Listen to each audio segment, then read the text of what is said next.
السلام علیکم دوستو، کیسے ہیں آپ سب؟ میں زبینہ فیاض ایک بار پھر آپ کے ساتھ تو شروع کرتے ہیں آخری سانس پارٹ 3 بائے آیت نور۔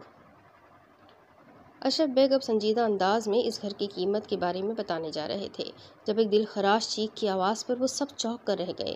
ایک پل کو تو کسی کو سمجھ ہی نہیں آیا کہ ہوا کیا ہے۔ زویا اور سارا بیگم بھی اپنے کام چھوڑ کر ہڑبڑاتی ہوئی کچن سے باہر نکلی۔ زینی، اسد صاحب زویا اور سارا بیگم کے منہ سے بیک وقت نکلا تھا اور پھر وہ تینوں بجلی کی سی تیزی سے زینی کے کمرے کی جانب بڑھے۔ ہینڈل گھمایا لیکن دروازہ لاک تھا۔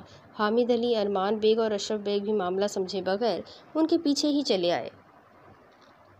اندر سے اب درد بھری نسوانی چیخوں کی آوازیں سنائی دے رہی تھی، ساتھ ہی چیزوں کے ٹوٹنے کی آوازیں بھی۔ زینی، تم ٹھیک ہو؟ دروازہ کھولو زینی۔ سارا بیگم نے روتے ہوئے دروازہ زور زور سے بجایا۔ وہ سب اس وقت اپنے گھر میں مہمانوں کی موجودگی فراموش کر چکے تھے، جبکہ مہمان کے طور پر آئے تینوں افراد ہکا بکا اس عجیب صورتحال کو دیکھ رہے تھے۔ زویا، چابیاں کہاں ہیں؟ جلدی سے لے کر آؤ چابیاں۔ اسد صاحب نے کپکپاتی آواز میں زویا کو مخاطب کیا، جو روتی ہوئی تیزی سے ایک جانب بھاگی تھی۔ چند لمحوں بعد وہ بدحواس سی واپس آئی۔ چابی اپنی جگہ پر موجود ہی نہیں تھی۔ انکل، ایک منٹ پیچھے ہوں پلیز۔ اندر سے مسلسل کرب آمیز آوازوں اور باہر کھڑے افراد کی حالت زار کو دیکھ کر ارمان خود پر قابو نہیں رکھ پایا تھا، تبھی انہیں پیچھے ہٹاتے ہوئے دروازے کو دھکے مارنے لگا۔ چند لمحوں بعد باقی تینوں مرد بھی اس کی مدد کے لیے آگے بڑھ گئے تھے۔ چند ضربوں کے بعد ہی دروازہ اکھڑ کر اندر جا گرا تھا۔ دھماکے کی سی آواز سنائی دی تھی۔ وہ سب پیچھے ہٹے، نگاہیں اٹھا کر کمرے کا اندرونی منظر دیکھا تو سب اپنی اپنی جگہ سن سے ہو کر رہ گئے۔ آنکھیں پھٹنے والی ہو گئی۔ کمرے کی ساری چیزیں ہوا میں اڑ رہی تھی۔ سامنے زینی کا وجود ہوا میں معلق تھا، یوں جیسے کسی سوئی ہوئی ننھی بچی کو گود میں اٹھایا گیا ہو۔ شاید وہ اپنے ہوش و حواس میں نہیں تھی۔ ان سب کے دیکھتے ہی دیکھتے زینی کا وجود دروازے سے بیڈ پر آ گرا، ساتھ ہی زینی کی دل خراش چیخ سنائی دی۔ ساری چیزیں بھی زمین پر آ گری، کانچ چکنا چور ہو گیا۔ زینی، اسد صاحب بے تاب ہوتے آگے بڑھے، لیکن زینی کے کمرے کی دہلیز پر قدم رکھتے ہی کسی نادیدہ قوت نے انہیں اٹھا کر دور پٹکا تھا۔ وہ دیوار سے ٹکراتے اب نیچے گرے کرا رہے تھے۔ زویا اور سارا بیگم تیزی سے ان کی جانب بڑھی۔ اس صورتحال نے سب کو ششدر کر کے رکھ دیا تھا۔ زینی کا وجود ایک بار پھر سے ہوا میں اوپر کو اٹھ رہا تھا۔ اسد صاحب نے شدید بے بسی کے عالم میں سختی سے آنکھیں میچی۔ ان کے سامنے ان کی بیٹی کی یہ حالت ہو رہی تھی اور وہ چاہ کر بھی کچھ نہیں کر سکتے تھے۔ زینب ہوا میں ہی کھڑی تھی، اس کا سر چھت کو چھو رہا تھا۔ سر جھکا ہونے کے بعد سارے بال چہرے کے سامنے آتے اس کا چہرہ چھپائے ہوئے تھے۔ چند لمحوں بعد ہی زینی نے سر اٹھایا تو اس کا چہرہ دیکھ کر وہ سب کئی قدم پیچھے ہٹے تھے۔ وہاں موجود ہر شخص کے چہرے پر خوف تھا۔ زینی کے ہونٹوں سے خون ٹپک رہا تھا، آنکھوں کی جگہ خلاصہ تھا بس، جبکہ چہرے کی جلد میں دراریں پڑتی صاف محسوس ہو رہی تھی۔ اس گھر کو چھوڑو گے تم لوگ؟ تمہیں لگتا ہے اتنی آسانی سے جانے دیا جائے گا تم سب کو؟ کئی سال انتظار کیا ہے میں نے اس وقت کا۔ میرا انتقام پورا ہونے سے پہلے کوئی یہاں سے نہیں جائے گا، کوئی نہیں۔ یہ آخری وارننگ ہے میری۔ اگر اس لڑکی کی سلامتی چاہتے ہو تو میری بات ماننی پڑے گی، اور اگر آئندہ ایسی کوئی کوشش کی تو یہ لڑکی تو جان سے جائے گی ہی، اس کے ساتھ تم سب کے سب بھی مرو گے، یاد رکھنا۔ زینی کے منہ سے مردانہ آواز میں انتہائی سنگین لہجے میں دھمکی دی گئی تھی۔ اشرف بیگ اور ارمان بیگ پر باقاعدہ کپکپی طاری ہو چکی تھی۔ وہ لوگ گرتے پڑتے لڑکھڑاتے ہوئے وہاں سے بھاگے، جبکہ اپنے پیچھے انہوں نے مردانہ قہقہوں کی آواز سنی تھی لیکن پلٹ کر نہیں دیکھا، گویا کہیں پلٹنے سے پتھر کے بت میں تبدیل نہ ہو جائے۔ اسد صاحب سر تھام کر رہ گئے تھے۔ کچھ لمحوں بعد ہی زینی کا وجود نیچے فرش پر پٹک دیا گیا۔ وہ بے ہوش ہو چکی تھی۔ سارا بیگم اور زویا تیزی سے اس کی جانب آئی۔ اس کے چہرے سے بال ہٹائے تو اس کا چہرہ بالکل ٹھیک تھا۔ حیرت انگیز طور پر اس بار اس کے چہرے یا وجود پر کوئی نیا زخم نہیں تھا۔ زینی اٹھو، ہوش کرو۔ زویا روتی ہوئی اسے ہلا رہی تھی، لیکن دوسری جانب سے کوئی جواب موصول نہیں ہوا۔ اپنا پیغام دینے کے بعد اور اس گھر کی فروخت کرنے کی کوشش کو ناکام بنا دینے کے بعد وہ جنزادہ زینی کا وجود چھوڑ چکا تھا۔ اسد، کیا تھا یہ سب؟ حامد علی اور اسد صاحب اس وقت لاؤنج میں موجود تھے جب حامد علی نے ان سے سوال کیا۔ اسد صاحب سر ہاتھوں میں گرائے کسی ہارے ہوئے جواری کی مانند بیٹھے تھے۔ حالات بد سے بدتر ہوتے جا رہے تھے اور اس سب سے نکلنے کا کوئی راستہ سجھائی نہیں دے رہا تھا۔ پراپرٹی ڈیلرز ڈر کے مارے بھاگ چکے تھے۔ زینی ابھی ہوش میں نہیں آئی تھی۔ سارا بیگم اور زویا وہیں اس کے قریب بیٹھے قرآنی آیات پڑھ پڑھ کر اس پر پھونک رہی تھی، جبکہ احمد ڈرا سہما سا ایک جانب بیٹھا تھا۔ پچھلے چند دنوں سے گھر میں سکون پا کر وہ سب مطمئن ہونے لگے تھے، لیکن اب پھر سے سارا اطمینان اور سکون غارت ہو کر رہ گیا تھا۔ اسد صاحب نے سب سے سرخ پڑتے چہرے کے ساتھ اس گھر میں آنے کے بعد کے سبھی حالات حامد علی کے گوش گزار کر دیے کہ جب وہ سب کچھ اپنی آنکھوں سے دیکھ چکے تھے تو اب کچھ چھپانا مناسب ہی نہیں تھا۔ سب کچھ سن کر حامد علی کے چہرے پر تشویش کے سائے گہرے ہوتے چلے گئے۔ اسد صاحب کے لیے ان کے دل میں ہمدردی بڑھ رہی تھی۔ تو یہ سب تم نے پہلے کیوں نہیں بتایا مجھے؟ اگر میں آج یہاں نہ آیا ہوتا تو اب بھی تم تنہا اس سب کا مقابلہ کر رہے ہوتے، یہ تکلیف سہ رہے ہوتے۔ یار تمہیں دوست سمجھا ہے میں نے، اور دوست تو سکھ دکھ کا ساتھی ہوتا ہے۔ مجھے بتا دیتے تو ہم مل کر کوئی حل نکال لیتے اس سب کا۔ حامد نے اسد صاحب کا جھکا سر دیکھا تو اسے بے پناہ رحم آیا ان پر، اور اسد صاحب کی زندگی کے سبھی حالات سے وہ واقف تھے کہ کیسے اچھا خاصا بزنس چلاتے چلاتے انہیں پے در پہ نقصانات کا سامنا کرنا پڑا، اور حالات اس نوبت تک پہنچ گئے کہ اپنا گھر بیچ کر قرض اتارنا پڑا۔ لیکن اس گھر میں آنے کے بعد جن حالات کا سامنا اسد صاحب کو کرنا پڑ رہا تھا، اس کی خبر حامد علی کو آج ہوئی تھی۔ کیسے بتاتا یار، میں تو خود ان سب باتوں پر یقین کرنے میں متعامل تھا، لیکن پچھلے چند دنوں میں جو واقعات ہوئے انہوں نے مجھے مجبور کر دیا یہ سوچنے پر کہ یہ کوئی مافوق الفطرت چیز ہے جو کسی چیز کا انتقام لینا چاہتا ہے۔ ہمیں نہیں معلوم، لیکن میری فیملی کی، میرے بچوں کی، میری زینی کی زندگی اس وقت خطرے میں ہے، اور کیسا مجبور اور لاچار باپ ہوں میں کہ انہیں تسلی یا دلاسا دینے کے لیے میرے پاس الفاظ بھی نہیں۔ اسد صاحب ضبط کھوتے ہوئے رو دیے۔ حالات ان کی برداشت سے باہر ہوتے جا رہے تھے۔ وہ اس آزمائش کے لیے خود میں مزید ہمت نہیں جمع کر پا رہے تھے۔ اچھا ایسے رو تو مت، حوصلہ کرو۔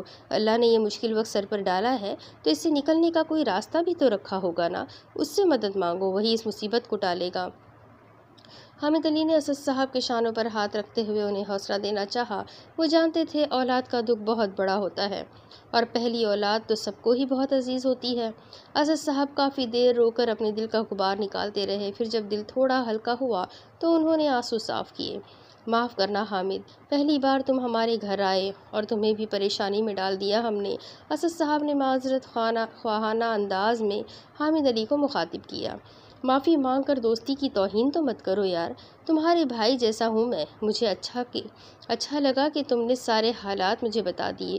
اچھا سنو، میں کامل کو جانتا ہوں، وہ ان سب چیزوں کا توڑ کرتے ہیں، اگر تم کہو تو میں ان سے بات کروں۔ ہمارے رشتہ دار ہیں، ان کے ساتھ بھی یہ سب مسائل تھے، اسی عامل کے ذریعے انہیں نجات ملی، اور اب ماشاءاللہ خوش و خرم زندگی بسر کر رہے ہیں وہ لوگ۔ حامد علی نے ان کی مدد کرنے کی ٹھان لی تھی، تبھی اسد صاحب سے اجازت مانگی۔ اسد صاحب تذبذب کے عالم میں انہیں دیکھنے لگے۔ لیکن یار یہ عامل زیادہ تر جھوٹے ہی ہوتے ہیں، پیسہ بٹورنے کا بہانہ بنا رکھا آج کل سب نے۔ اسد صاحب کے لہجے میں کشمکش کا عنصر تھا۔ پہلے کبھی کسی عامل سے رابطے کی نوبت ہی نہیں آئی تھی، البتہ وہ ان عاملوں کے فراڈز کے بارے میں اکثر سنتے رہتے تھے، اس لیے انہیں عاملوں پر بھی بھروسہ نہیں تھا۔ ہاں میں جانتا ہوں کہ عاملوں کی اکثریت دھوکے باز ہے، لوگوں سے پیسہ نکلوانے کے چکر میں یہ انہیں مزید تہمات میں مبتلا کر دیتے ہیں، لیکن ہر عامل جھوٹا تو نہیں ہوتا، اور پھر تم لوگ اس وقت مجبور ہو، ایک اچھے اور سچے عامل کے سوا تم لوگوں کے مسئلے کا حل کسی کے پاس نہیں ہے۔ بہرحال یہ تو تم پر ہی منحصر ہے، دیکھ لو، اگر اس کے علاوہ کوئی اور حل ملتا ہے تو اس سے بہتر اور کیا ہو سکتا ہے۔ حامد علی اپنی بات مکمل کرتے ہوئے اب سوالیہ نگاہوں سے اسد صاحب کی جانب دیکھ رہے تھے۔ ان کے چہرے پر تذبذب کے تاثرات تھے، جیسے وہ فیصلہ نہ کر پا رہے ہوں کہ کیا کرنا چاہیے کیا نہیں۔ اچھا میں سوچ کر بتاؤں گا، سارا سے بھی مشورہ کرتا ہوں، پھر دیکھتے ہیں کیا حل نکلتا ہے اس سب کا۔ اسد صاحب کے کہنے پر حامد علی سر ہلاتے ہوئے اٹھے۔ ٹھیک ہے، سوچ کر بتا دینا مجھے، اب مجھے اجازت دو، میں چلتا ہوں، اور ہاں کسی قسم کی مدد کی ضرورت ہو تو بلا جھجک کہنا، تمہارا یہ بھائی منٹوں میں حاضر ہو جائے گا۔ حامد علی نے انہیں اپنے ساتھ کا یقین دلایا تھا۔ اسد صاحب کو کچھ دھارس ہوئی کہ اس بھری دنیا میں کوئی تو تھا جو ان سے بغیر مطلب کے خلوص سے ملتا تھا۔ بیٹھو یار، کھانا کھا کر جانا۔ اسد صاحب نے انہیں روکنا چاہا۔ نہیں اسد، بہت شکریہ، پھر کبھی صحیح۔ اصل میں بچوں کو ان کے ننیال سے پک کرتے ہوئے مجھے گھر جانا ہے۔ تمہاری بھابھی انتظار کر رہی ہوگی، آفس میں ملاقات ہوگی۔ حامد علی کہتے ہوئے گاڑی کی چابی اٹھاتے ہوئے باہر کی جانب بڑھ گئے۔ اسد صاحب انہیں چھوڑنے گیٹ تک آئے تھے۔ ایک منٹ، گاڑی روکو۔ سیاہ مرسڈیز تارکول کی سڑک پر بھاگتی چلی جا رہی تھی۔ جب یوں ہی سیل فون سے نظریں ہٹا کر اس نے سرسری سی نگاہ باہر ڈالی اور چونک کر رہ گیا۔ تبھی اپنے ڈرائیور کو فوراً گاڑی روکنے کا حکم دیا تھا۔ حکم کی تعمیل ہو چکی تھی۔ پیچھے لو گاڑی۔ وہ اب اپنے فون کی اسکرین آف کرتا پوری طرح سے باہر متوجہ ہو چکا تھا۔ گردن موڑ کر پیچھے دیکھتے ہوئے اس نے ڈرائیور کو دوبارہ مخاطب کیا۔ گاڑی ریورس ہونے لگی۔ What a beautiful house! اس کے منہ سے بے ساختہ ستائش بھرے الفاظ نکلے تھے۔ عمیر سر، ہم لیٹ ہو رہے ہیں۔ احسن سر ہمارا انتظار کر رہے ہوں گے۔ ڈرائیور نے جیسے یاد دہانی کروانے کی کوشش کی تھی، لیکن عمیر نے اسے کوئی جواب دینے کے بجائے فون پر کوئی نمبر ملاتے ہوئے موبائل کان سے لگایا۔ ہاں احسن، مبارک ہو یار، شوٹنگ کے لیے جیسا گھر ہمیں چاہیے تھا بالکل ویسا ہی گھر مل گیا ہے۔ تم دیکھو گے تو اشش کر اٹھو گے۔ امیر اب فون پر کسی سے بات کرنے میں مصروف ہو چکا تھا۔ ہاں میں تمہاری طرف ہی آ رہا تھا، راستے میں اچانک نگاہ پڑی میری۔ واللہ داد دینی پڑے گی، جس نے بھی گھر بنوایا بہت اعلیٰ ذوق کا مالک ہے وہ۔ نہیں ابھی تو بس باہر سے ہی دیکھا ہے، نیا گھر بنوایا گیا ہے شاید۔ رنگ روگن تو ہو چکا ہے، لیکن تھوڑا بہت کام رہتا ہے میرے خیال سے، کیونکہ مزدور دکھائی دے رہے ہیں ابھی۔ میں جاتا ہوں، دیکھتا ہوں کون مالک ہے اس گھر کا، ساتھ گھر کا اندر سے بھی جائزہ لے لیتا ہوں۔ اگر مناسب لگا گھر تو مالک سے بات کریں گے ہم۔ عمیر نے تفصیلاً بتاتے ہوئے دوسری جانب کی بات سنی، پھر الوداعیہ کلمات کہتے ہوئے گاڑی سے اترا۔ راج ولا۔ عمیر نے اس گھر کے باہر لگی نیم پلیٹ سے نام پڑھا۔ Excuse me. چند قدم کے فاصلے پر ایک شخص جو مزدوروں کو ہدایت دینے میں مصروف تھا۔ عمیر اس کی جانب بڑھا اور اسے اپنی جانب متوجہ کرنے کی کوشش کی۔ کیا آپ بتا سکتے ہیں کہ یہ گھر کون بنوا رہا ہے؟ میں اس گھر کے مالک سے ملنا چاہتا ہوں۔ عمیر نے اپنے آنے کا مقصد بیان کیا۔ وہ شخص اب حیرت اور بے یقینی سے عمیر کو دیکھ رہا تھا۔ اب تک عمیر کو اس نے ٹی وی اسکرین پر ہی دیکھا تھا، امید نہیں تھی کہ اس سے یوں آمنا سامنا ہو جائے گا۔ جی سر، آپ آئیے، اس گھر کے مالک اتفاقاً آج یہیں موجود ہے، گھر کا جائزہ لینے ہی آئے تھے۔ وہ شخص اب مرعوبیت سے کہتے ہوئے عمیر کو لیے اندر کی جانب بڑھ گیا۔ Excuse me. عمیر نے اپنی جانب پشت کیے کھڑے اس شخص کو مخاطب کیا جو شاید اس کی آمد سے بے خبر تھا۔ اجنبی آواز پر وہ پلٹا۔ ارے مرثد تم؟ اس کا چہرہ دیکھ کر عمیر کو حیرت کا جھٹکا لگا۔ عمیر تم یہاں؟ مرثد بھی بے یقینی سے اسے ہی تک رہا تھا۔ واٹ اے پلیزنٹ سرپرائز یار! عمیر آگے بڑھتا اس سے گلے مل رہا تھا۔ 3 سال پہلے عمیر ان کی کمپنی کو چھوڑ کر شوبز جوائن کر چکا تھا، اور اتنے عرصے بعد یہ اتفاقی ملاقات ان کے دلوں سے ہر کدورت کو صاف کر چکی تھی۔ کیسے ہو؟ عمیر اب ایک جانب پڑی کرسی سنبھال چکا تھا۔ میں ٹھیک ہوں، تم سناؤ کیسے آنا ہوا؟ شوبز جوائن کرنے کے بعد تو خواب ہی ہو گئے ہو تم۔ مرثد بھی اس سے کچھ فاصلے پر بیٹھ چکا تھا۔ اس گھر میں کچھ فرنیچر آ چکا تھا، جبکہ کچھ ابھی تیار ہو رہا تھا۔ کچھ مت پوچھو یار، مصروفیات ہی اتنی ہوتی ہے کہ سر کھجانے کا بھی وقت نہیں ملتا۔ ابھی بھی یہاں سے گزر رہا تھا تو اچانک سے اس گھر پر نظر پڑی۔ ہمیں شوٹنگ کے سلسلے میں گھر کی تلاش تھی، تو بس یوں لگا جیسے تلاش ختم ہو گئی۔ اس گھر کے مالک سے ملنے کی خواہش لیے میں چلا آیا، اور یہاں آ کر تم سے ملاقات ہو گئی۔ ویسے مجھے ابھی تک یقین نہیں آ رہا کہ یہ گھر واقعی تم نے بنوایا ہے۔ عمیر دل کی بات بالآخر زبان تک لے آیا تھا۔ اچھا، اور یقین نہ آنے کی وجہ؟ مرثد ہلکا سا مسکرایا۔ میرا مطلب ہے کہ گھر کو دیکھ کر لگتا ہے کہ اچھا خاصا پیسہ لگایا ہے اس گھر پر، اور تم تو خاصے غریب تھے نا، جسے 2 وقت کی روٹی بمشکل میسر تھی، تو 3 سالوں میں یہ کایا پلٹ کیسے؟ عمیر کے چہرے پر حیرت کے تاثرات تھے۔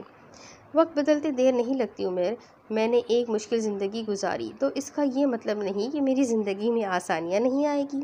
اللہ مسبب الاسباب ہے۔ شاید میری آزمائش ختم ہو چکی تھی، تبھی اللہ نے مجھے اتنا سب نواز دیا۔ میں اس پاک پروردگار کا جتنا بھی شکر ادا کروں کم ہے۔ مرثد کے لہجے میں گہری سنجیدگی تھی۔ اسے عمیر کی بات کسی چابک کی طرح لگی تھی۔ عمیر چند لمحوں کے لیے چپ سا ہو کر رہ گیا۔ ہائیکا کہاں ہے؟ عمیر نے بات بدلنے کی کوشش کی تھی، تبھی ہائیکا کا ذکر چھیڑ دیا۔ آج چھٹی کا دن ہے، ہائیکا اپنے گھر ہی ہے۔ مرثد اب بھی سنجیدہ تھا۔ اپنے گھر؟ تم دونوں نے شادی نہیں کی ابھی تک؟ عمیر نے الجھن بھرے انداز میں پوچھا۔ نہ جانے کیوں ہائیکا کے بارے میں سوچتے ہی اس کے دل کی حالت بدلنے لگی تھی۔ مرثد سے نفرت سی محسوس ہوئی تھی کہ ہائیکا نے مرثد کے لیے اسے ریجیکٹ کیا تھا۔ نہیں، ابھی تک تو نہیں کی، مرثد نے مختصر سے جواب دیا۔ اسے آج بھی عمیر کے منہ سے ہائیکا کا نام اور اس کا ذکر سننا ناگوار گزر رہا تھا۔ اوہ، کہیں ایسا تو نہیں کہ دل بھر گیا ہے شہزادے کا اس سے؟ عمیر نے آنکھ دبائی تھی۔ مرثد کو اس کی یہ حرکت سخت بری لگی، لیکن ضبط کر گیا۔ دل ان سے بھرتا ہے جن کے ساتھ انسان ٹائم پاس کرے، جو رہتے ہی دل میں ہو، دھڑکن بن کر جسم میں دھڑکتے ہو، ان سے دل نہیں بھرا کرتا۔ ہر گزرتے لمحے کے ساتھ ہائیکا کے لیے میری محبت میں شدت مزید بڑھتی جا رہی ہے، دل بھرنے کا تو سوال ہی پیدا نہیں ہوتا۔ مرثد کا لہجہ ٹھنڈا ٹھار تھا، وہ امیر پر بہت کچھ جتا چکا تھا۔ امیر خجل سا ہو کر رہ گیا۔ تم دونوں کی ابھی تک شادی نہ کرنے کی کوئی لاجک سمجھ میں نہیں آئی۔ تم دونوں ایک دوسرے کے لیے جتنے شدید جذبات رکھتے تھے، مجھے تو لگتا تھا ایک ہفتہ بھی انتظار نہیں کرو گے۔ عمیر نے لہجے کو ہلکا پھلکا بنانے کی کوشش کی۔ مرثد اسے دیکھ کر رہ گیا۔ نہ جانے کیوں اسے اتنی دلچسپی ہو رہی تھی مرثد اور ہائیکا کی زندگی کے بارے میں جاننے کی۔ مرثد نے گہرا سانس لیا۔ انتظار تو بہرحال ہر چیز کا مشکل ہوتا ہے، لیکن شادی سے پہلے میں کسی قابل بننا چاہتا تھا تاکہ میری زندگی میں، میرے گھر میں آ کر ہائیکا کو اپنا طرز زندگی بدلنا نہ پڑے، اسے کبھی بھی کسی بھی چھوٹی سے چھوٹی چیز کے لیے ترسنا نہ پڑے۔ کبھی شادی کو ملتوی کرتے ہوئے اپنا سارا دھیان، ساری توجہ کام پر لگا دی، اور الحمدللہ آج میں ہر طرح سے ہائیکا کے قابل بن چکا ہوں۔ رہی بات شادی کی، تو 12 دن بعد ہائیکا کی سالگرہ ہے، اور اس کی سالگرہ کے اگلے ہی ماہ ہم دونوں شادی کر رہے ہیں۔ امید ہے تمہارے تمام سوالات کے جواب تمہیں مل چکے ہوں گے۔ مرثد کی باتوں پر عمیر کا منہ بند ہو چکا تھا، وہ جواباً کچھ کہہ بھی نہ سکا۔ کافی دیر تک ماحول تناؤ کا شکار رہا تھا۔ میری طرف سے پیشگی مبارکباد قبول کرو۔ عمیر چند لمحوں میں ہی خود کو سنبھال چکا تھا۔ کیوں؟ شادی میں شرکت نہیں کرو گے کیا؟ مرثد اس بار مسکرایا تھا، البتہ مسکراہٹ میں طنز کی آمیزش تھی۔ تم انوائٹ کرو گے تو ضرور شرکت کروں گا۔ خیر، جس کام کے لیے میں آیا تھا اسے تو بھول ہی گیا۔ دراصل ہمیں شوٹنگ کے لیے گھر چاہیے تھا۔ تمہارا گھر ہماری ڈیمانڈز پر پورا اترتا ہے، اس لیے اگر کچھ عرصے کے لیے تم اپنا یہ گھر ہمیں دے دو تو اس کے بدلے میں منہ مانگی قیمت لے لینا۔ عمیر بات بدلتے ہوئے فوراً مطلب کی بات پر آیا۔ میری طرف سے بہت معذرت عمیر، یہ گھر میں نے صرف اور صرف ہائیکا کے لیے بنوایا ہے۔ اس کی برتھ ڈے پر میں اسے یہ گھر گفٹ کرنے والا ہوں، جہاں شادی کے بعد ہم دونوں رہیں گے۔ یہ ایک سرپرائز ہے اس کے لیے۔ بہت ارمانوں اور بہت چاہ سے یہ گھر بنوایا ہے میں نے۔ بہت سے خواب ہیں میرے اس گھر کے حوالے سے، اور میں اپنے خوابوں کے درمیان کسی کو آنے نہیں دوں گا۔ خواب بھی وہ جو ہائیکا سے تعلق رکھتے ہو تو یہ ممکن ہی نہیں۔ مرثد کی طرف سے اتنا صاف جواب ملے گا عمیر کو ہرگز توقع نہیں تھی۔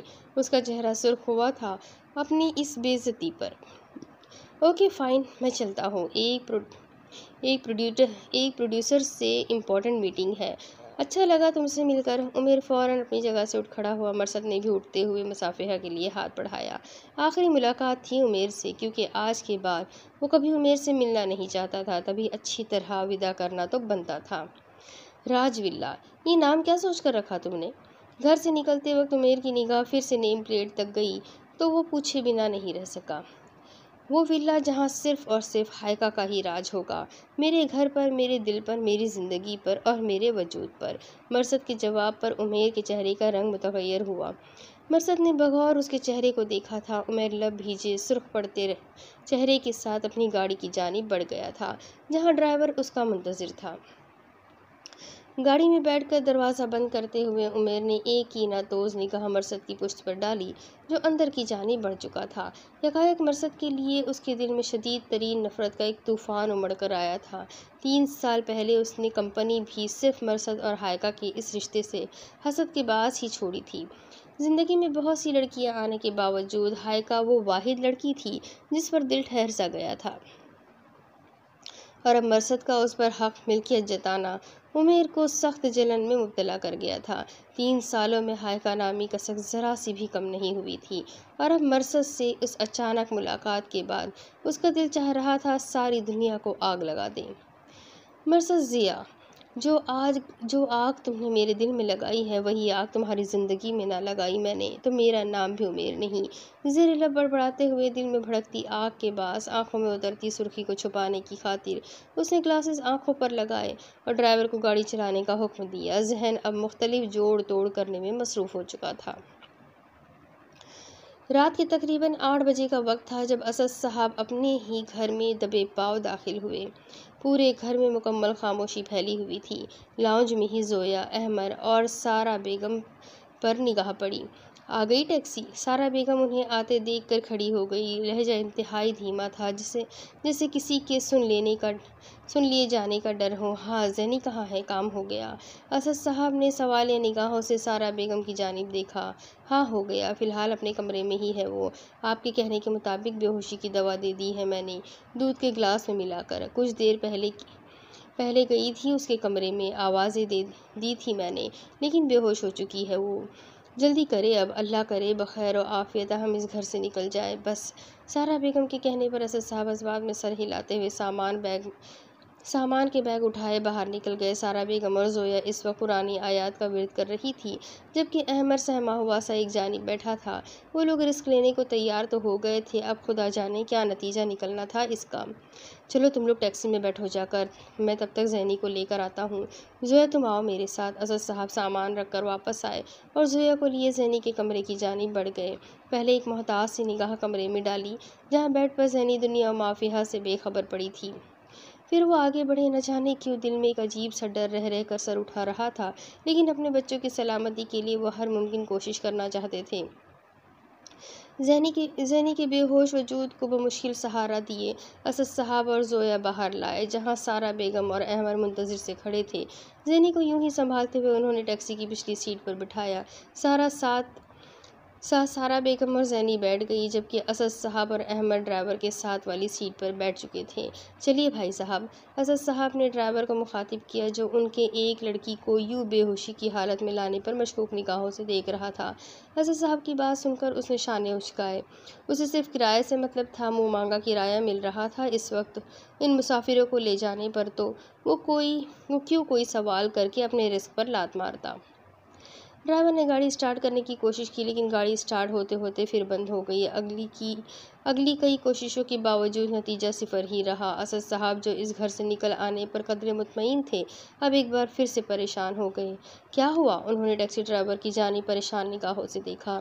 پتہ نہیں کیا ہوا ہے، اچھی بھلی چل رہی تھی گاڑی، اب اسٹارٹ ہی نہیں ہو رہی۔ آپ فکر مت کریں، میں دیکھتا ہوں۔ ڈرائیور اپنے فون کی ٹارچ آن کیے اب گاڑی سے اتر چکا تھا۔ ان سب کے چہروں سے پریشانی ہویدہ تھی۔ دل ہی دل میں سب ایک ہی دعا مانگ رہے تھے کہ جلد از جلد یہاں سے نکل جائے۔ آپ لوگ پلیز ذرا باہر آئیے گا، یہاں سیٹ کے نیچے پانی رکھا ہے میں نے، ریڈیٹر کے لیے پانی کی ضرورت ہے۔ چند لمحوں بعد ہی ڈرائیور پچھلی سیٹ کی جانب آیا۔ زویا اور سارا بیگم نے اسد صاحب کی جانب دیکھا جو خود بھی گاڑی سے نکل چکے تھے۔ ان کے اشارہ کرنے پر سارا بیگم اور زویا گاڑی سے نکل آئی۔ خود نکل کر وہ زینی کو تھامنے کے لیے جھکی ہی تھی جب شدید ترین حیرت کا جھٹکا لگا۔ اسد! زینی! سارا بیگم منہ پر ہاتھ رکھتی پیچھے ہٹی۔ ان کی بات پر اسد صاحب فوراً آگے بڑھے، کھڑکی پر جھک کر پچھلی سیٹ پر دیکھا، لیکن وہاں کہیں بھی زینی کا نام و نشان تک نہیں تھا۔ ڈرائیور بھی اس صورتحال پر ہکا بکا کھڑا تھا کہ ایک ہی لمحے میں وہ بے ہوش لڑکی غائب کیسے ہو گئی۔ زینی کہاں گئی؟ ابھی تو ہمارے ساتھ ہی تھی یہاں۔ سارا بیگم کا دل کسی انہونی کے خیال سے لرزنے لگا۔ وہاں موجود ہر فرد اس وقت شوق کی کیفیت میں کھڑا تھا۔ اماں آپ! زویا کچھ کہتی ہوئی سارا بیگم کی جانب بڑھی ہی تھی جب اس کی نگاہ گھر کی چار دیواری پر پڑی اور وہ اپنی جگہ پر منجمد سی کھڑی ہو کر رہ گئی۔ اس کی نگاہ کے تعاقب میں باقی سب نے بھی دیکھا تو ان کے بھی کم و بیش یہی تاثرات تھے۔ ڈرائیور کے چہرے پر تو ہوائیاں اڑ رہی تھیں۔ زینی! اسد صاحب گھر کی چار دیواری پر کھڑی زینی کو دیکھتے ہوئے فوراً اس کی جانب لپکے تھے، لیکن پھر ایک دم رکے۔ زینی کے بال ہوا سے اڑتے دکھائی دے رہے تھے، جبکہ اس وقت موسم خاصا حبس زدہ سا ہو رہا تھا، درختوں کے پتوں میں ہلکی سی جنبش تک نہ تھی۔ تو کیا یہ واقعی زینی تھی؟ اور پھر زینی کو تو ان لوگوں نے بے ہوشی کی دوا دی تھی جس کا اثر اتنی جلدی ختم ہونا ناممکن تھا، تو اس کا مطلب؟ ان کے بدترین خدشات کی تصدیق ہو چکی تھی۔ وہ جنزاد ان کے یوں چوری چھپے فرار ہونے کے منصوبے پر پانی پھیر چکا تھا۔ اب آگے کیا ہونے والا تھا، یہ سوچ کر ہی اسد صاحب کے وجود پر لرزش طاری ہونے لگی۔ تم لوگوں نے کیا سوچا کہ اتنی آسانی سے میرے شکار کو مجھ سے چھین کر لے جاؤ گے؟ نہیں، میں نے برسوں انتظار کیا ہے اور ابھی میرا مقصد پورا ہونے میں 3 ماہ باقی ہے۔ 3 ماہ تک تم سب کو یہیں رہنا ہے، اپنی بیٹی کی موت کا تماشا دیکھنا ہے، اسے اذیت سے گزرتے ہوئے دیکھ کر خود بھی اذیت سے آشنا ہونا ہے۔ کہا تھا نا کہ مجھ سے بچ کر نکلنے کی کوشش بھی مت کرنا، اب انجام کا ذمہ دار تم لوگ خود ہوں گے۔ زینی کے منہ سے مردانہ آواز سنائی دینے لگی تھی، اس کی آنکھوں سے انگارے نکلنے لگے تھے، دور سے بھی اس کا غیظ و غضب دکھائی دے رہا تھا۔ اب اسی مردانہ آواز میں کسی اجنبی زبان میں کچھ گنگناتی ہوئی وہ 4 دیواری پر آگے بڑھنے لگی تھی۔ آہ! زینی کی دل خراش دہلا دینے والی چیخ سنائی دینے لگی۔ 4 دیواری پر چور اچکوں سے بچاؤ کے لیے کانچ لگایا گیا تھا اور زینی ننگے پیر اس کانچ پر چل رہی تھی۔ اس کے پیروں سے خون بہتا دیوار کو سرخ کرنے لگا تھا۔ زینی! وہ سب بے تابانہ اس دیوار کی جانب لپکے تھے۔ زینی کے منہ سے اب نسوانی چیخوں اور مردانہ کہکہوں کی آوازیں سنائی دے رہی تھیں۔ اس کی آنکھوں سے آنسو بہہ رہے تھے، جیسے نہ جانے کتنی تکلیف سے دوچار ہو، جبکہ منہ سے کہکہے پھوٹ رہے تھے۔ اس عجیب و غریب منظر پر ڈرائیور دنگ سا اپنی جگہ پر کھڑا تھا کہ ہلنے کے قابل بھی نہ رہا تھا۔ خدا کا واسطہ ہے تمہیں، چھوڑ دو میری بچی کو، مت اذیت دو اسے۔ اسد صاحب نے دیوار سے کچھ فاصلے پر رکتے ہوئے اس کے سامنے ہاتھ جوڑے تھے۔ سارا بیگم ساروں قطار رو رہی تھی، جبکہ زویا نے بھی روتے ہوئے احمر کی آنکھوں پر ہاتھ رکھتے ہوئے اسے اپنے ساتھ لگا رکھا تھا۔ اسد صاحب کی بات کے جواب میں مردانہ کہکہے پھر سے سنائی دینے لگے۔ کہا تھا نا تم لوگوں کو اس گھر سے دور جانے کی کوشش مت کرنا، تب تک جب تک میرا مقصد پورا نہیں ہو جاتا۔ لیکن تم لوگوں کو شاید تمہاری بیٹی کی زندگی عزیز نہیں ہے، اب بھگتو۔ وہی بھیانک مردانہ آواز سنائی دی تھی۔ اسد صاحب بے بسی کے مارے رو دیے، اپنی بیٹی کے پیروں سے نکلتا خون اور اس کی سنائی دیتی کرب آمیز چیخیں جیسے ان سب کا کلیجہ چھلنی کر رہی تھی۔ وہ روتے ہوئے اپنے ماں باپ کو پکار رہی تھی، مدد کے لیے گڑ گڑا رہی تھی، لیکن وہ سب بے بس تھے۔ ان سب نے اس پر شدت سے دعا کی تھی کہ کاش وہ اپنی بصارت اور اپنی سماعتوں سے محروم ہو جائے۔ چند لمحوں بعد چیخوں کی آواز تھمی۔ ان سب نے نگاہیں اٹھا کر دیکھا تو زینی اب ایک جگہ رک چکی تھی۔ اس کے زخمی پاؤں اب بھی کانچ پر ہی تھے، لیکن وہ اب چل نہیں رہی تھی۔ اس کی آنکھوں سے چھلکتی نفرت جیسے اس پورے خاندان کو جلا کر راکھ کر دینے کے در پہ تھی۔ دیکھتے ہی دیکھتے زینی کی نفرت چھلکاتے چہرے پر مسکراہٹ پھیلی، تمسخر بھری مسکراہٹ۔ 3 ماہ، صرف 3 ماہ باقی ہے، اس کے بعد یہ لڑکی، اس کی روح ہمیشہ ہمیشہ کے لیے میرا انتقام پورا ہو جائے گا، برسوں کی جلتی آگ ٹھنڈی ہو جائے گی۔ وہی مردانہ آواز ایک بار پھر سنائی دی تھی، ساتھ مردانہ کہکہے گونجنے لگے۔ اگلے ہی پل زینی کا وجود 4 دیواری کے اندرونی جانب گرا تھا۔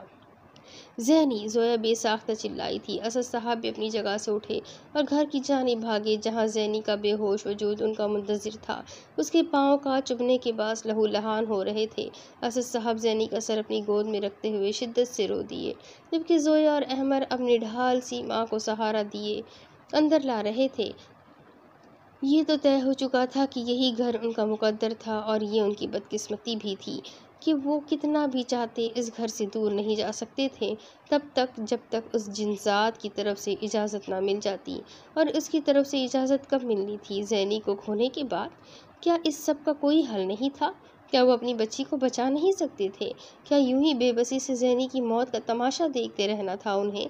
بہت سے سوالات تھے جو ان سب کے ذہنوں میں کلبلا رہے تھے، لیکن کسی ایک بھی سوال کا جواب ان کے پاس نہ تھا۔ وہ کوئی بہت بڑا میدان تھا جس کے چاروں جانب پہاڑ ہی پہاڑ تھے۔ رات کے اس گہرے تاریک اندھیرے میں بڑے بڑے الاؤ روشن کیے گئے تھے، اور ان الاؤں کی زرد روشنی ماحول کو عجیب ہیبت ناکیر بخش رہی تھی۔ وہاں یوں لگ رہا تھا جیسے کسی میلے کا ساتھ سما ہو، لیکن میلے کی مانند وہاں رونق نہیں تھی، خوشیاں نہیں تھی، بلکہ سوگ کی سی کیفیت تھی۔ یہ جنات کی دنیا تھی، اور جنات کی اس دنیا میں سب سے بڑے قبیلے بنواحت کے سردار کی بیٹی قبیلے بنو احد کی سردار کی بیٹی ایک جنزادی سرکشی کی مرتکب ہوئی تھی اور اس کی اس سرکشی کے باعث فیصلہ آنے تک اس کے والد کو سردار کے رتبے سے ہٹا دیا گیا تھا۔ آج قبیلے کے نئے سردار کے سامنے اس جنزادی کی پیشی تھی، تبھی وہاں کا ہر چھوٹا بڑا جن یہاں ہونے والا فیصلہ دیکھنے آیا تھا۔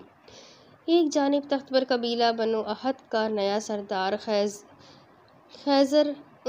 خیزران بیٹھا تھا، جس کی گردن اکڑی ہوئی تھی جبکہ لب بھیجے ہوئے تھے۔ وجہ کیشیا کا ابھی تک نہ آنا تھا۔ قبیلے کے کچھ اہم افراد بھی وہیں تخت کے قریب ہی بیٹھے تھے۔ انہی میں سے ایک کیشیا کے والد محترم جزیان بھی تھے، جبکہ باقی سب جنات اس میدان میں کھڑے کیشیا کے لیے مہوے انتظار تھے۔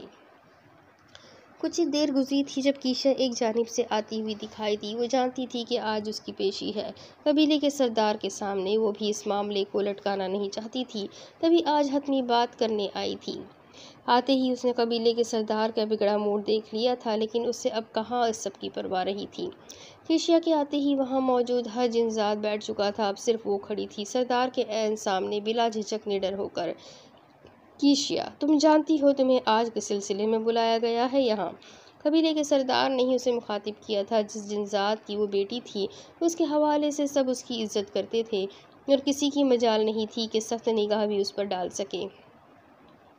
جی، اچھی طرح جانتی ہوں۔ کیشیا کا لہجہ پرسکون تھا۔ جزیان نے ایک تعصب بھری نگاہ اپنی اکلوتی لاڈلی پر ڈالی تھی، پر جس نے پورے قبیلے کے سامنے انہیں بے عزت کروا کے رکھ دیا تھا۔ تب تو تم یہ بھی جانتی ہوگی کہ انسانی بھیس میں انسانوں کی دنیا میں جا کر ایک انسان کے ساتھ محبت کا کھیل کھیلنے کی کیا سزا ہے ہماری دنیا میں۔ خیزران کا لہجہ انتہائی سخت ہوا تھا۔ یہ ان کی مخلوق پر کڑوا وار تھا کہ ایک جنزادی اپنی ذاتیت کے جنات کو چھوڑ کر انسانوں کی بستی میں کسی انسان کے ساتھ زندگی گزارنے کے خواب دیکھے۔ محبت کوئی کھیل نہیں ہے، اور یہ محبت کا نام لے کر محبت کی توہین مت کریں آپ۔ خواب دیکھنا سب کا حق ہے۔ میں نے اس آدمزاد کے ساتھ زندگی گزارنے کے خواب دیکھے ہیں، اور اپنے خوابوں کو پورا کیسے کرنا ہے میں اچھی طرح جانتی ہوں۔ کیشیا کے لہجے میں بغاوت کی بو اتری تھی۔ اس کی اس دیدہ دلیری پر سب دنگ رہ گئے تھے۔ ایک انسان کے ساتھ زندگی گزارنے کا خواب دیکھنے سے پہلے اپنی آنکھوں کو نوچ کیوں نہیں لیا تم نے؟ خیزران آگ بگولا ہو اٹھا تھا اس کے اس لہجے پر۔ جب سے میری آنکھوں میں اس انسان کے خواب اترے ہیں، تب سے اپنی ہی آنکھوں سے شاید محبت ہو چکی ہے مجھے، اور آپ آنکھیں نوچنے کی بات کرتے ہیں۔ ہائیکا کے چہرے پر تمسخر بھری مسکراہٹ تھی۔ جزیان، سمجھا لو اپنی بیٹی کو، تمیز سے بات کریں میرے سامنے۔ ہمارے یہاں اس طرح کی گستاخی کی کوئی معافی نہیں، اور نہ ہی انسانوں کے خواب دیکھنے کی کوئی گنجائش ہے۔ اگر محبت کرنے کا اتنا ہی شوق ہو چلا تھا تو تمام جنات فنا ہو گئے تھے کیا؟ کسی جنزاد سے محبت کرتی، بلکہ کسی جنزاد سے کیوں؟ اصولاً تو اسے ہیشم سے محبت کرنی چاہیے تھی، جس کے نام کے ساتھ پچھلے کئی سالوں سے منسوب ہے یہ۔ خیزران دہاڑا تھا۔ اس کی دہاڑ پر وہاں موجود تمام جنات کے چہرے پر خوف کے تاثرات دکھائی دیے تھے، سوائے کیشیا کے۔ وہ اب بھی پرسکون سی کھڑی تھی۔ جزیان نے ایک بے بسی بھری نگاہ کیشیا پر ڈالی۔ معاملہ قبیلے کے سردار تک پہنچنے سے بہت پہلے انہوں نے کیشیا کو گھر میں سمجھانے کی بہت کوشش کی تھی، پیار سے، غصے سے، دھمکا کر، گڑ گڑا کر، لیکن وہ ایک انسان کی محبت میں اتنی اندھی ہو چکی تھی کہ کسی کی سننے کو تیار ہی نہ تھی۔ اس کی ضد اور ہٹ دھرمی کے باعث ہی معاملہ آج یہاں تک آ پہنچا تھا۔ آپ میرے والد کو درمیان میں لانے کی بجائے مجھ سے بات کریں تو بہتر ہوگا۔ کیشیا نے دو ٹوک انداز اختیار کیا۔ تمہیں اس انسان کو بھولنا ہی پڑے گا، خیزران نے حکم سنایا۔ نہیں بھول سکتی۔ ایک پل کو بھی توقف کیے بغیر وہ خیزران کی آنکھوں میں آنکھیں ڈال کر جواب دے گئی تھی۔ تو میں تمہارے اس نام نہاد محبوب کو جان سے مار دوں گا۔ ایک جانب لب بھیجے بیٹھا ہیشم غراتے ہوئے اٹھ کھڑا ہوا۔